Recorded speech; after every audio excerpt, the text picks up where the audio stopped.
Hello guys, welcome back to another video. Today we have some more iOS 13 news and we have some new rumors, some exciting stuff to talk about, even though some of these things will ruin someone's day probably. But if you're excited for iOS 13, don't forget to leave a like down below and subscribe to stay informed about all the things that are going on right now and in the future. Today we received a new report about iOS 13 and the report talks about which devices will be supported in iOS 13. However, it's not looking great right now. Yesterday we got an amazing report from Bloomberg talking about all the massive features we were going to be seeing in iOS 13, new iPhones, new 2020 iPhones, and a bunch of other things. So if you want to go check out that video, then please click here. To start off on a positive note, new dynamic wallpapers will be coming in iOS 13, which will be similar to macOS Mojave,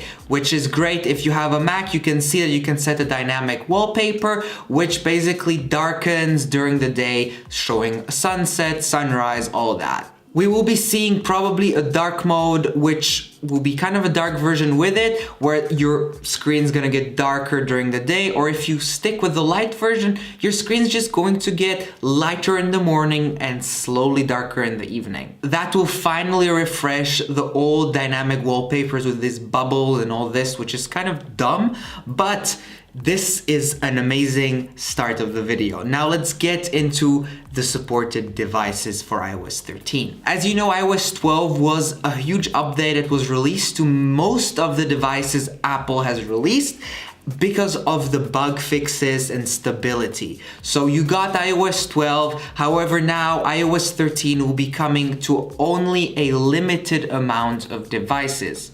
The device support will be cut massively, which is just a really sad thing to see, as many of you own older devices, for example iPhone 6s, 5, SEs, you maybe even own an older iPad, the iPad Air, but let's talk about which devices will stay and which will not. Let's start with the iPhone 6. The standard 6, no update. Moving on, iPhone 5s, which is just below iPhone 6, will not update. However, this one I understand because that phone is about 6 years old, so it doesn't really need an update anymore and probably doesn't support what iOS 13 will bring in terms of memory, CPU, and all that. The iPhone 6s as well, you might have thought that it would be updated, however, no. Maybe not, maybe yes. However, this article says that it will be excluded from the update.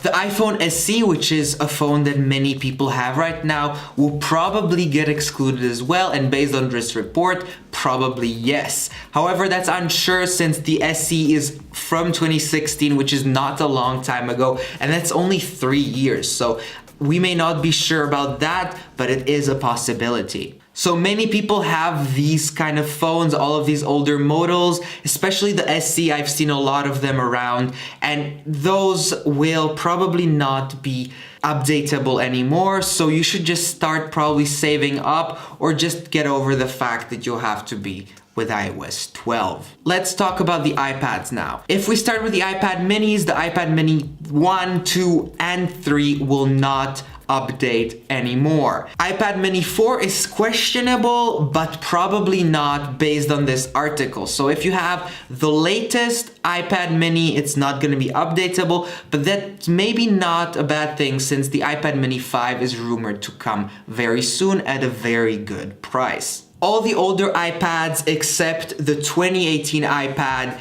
will not be updatable either, which is something that's quite bad. iPad Air and iPad Air 2 will have no update whatsoever as well. So this seems kind of soon because the iPad Air 2 is probably a couple years old now. I don't know precisely how much, but it seems like they're excluding most of their devices.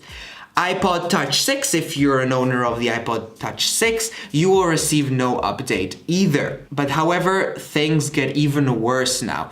iPhone 7 and iPhone 8 will probably not be getting the same features as the XS, XS Max, and the X. If you're an owner of the iPhone 7, you may have different features than the iPhone 8 or even the iPhone X. So I don't know how I feel about that, but that would be really controversial as, you know, iPhone 7, iPhone 8 are just like 2 years old, so that's not a lot. But anyway, let me know what you think about this and whether or not you think this is a good move or a bad move for Apple, because I believe this is not a very good move.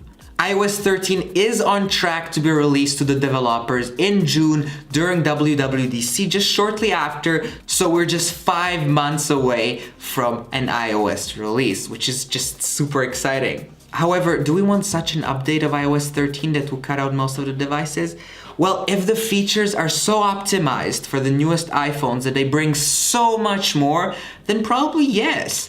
However, if they are just removing support for all these devices just so that they force you to get a new iPhone or an iPad, then that's just really bad. Anyway, please like if you liked and subscribe to be updated very frequently about the newest Apple rumors and iOS updates. Anyway, take care. I'll see you next time. Bye!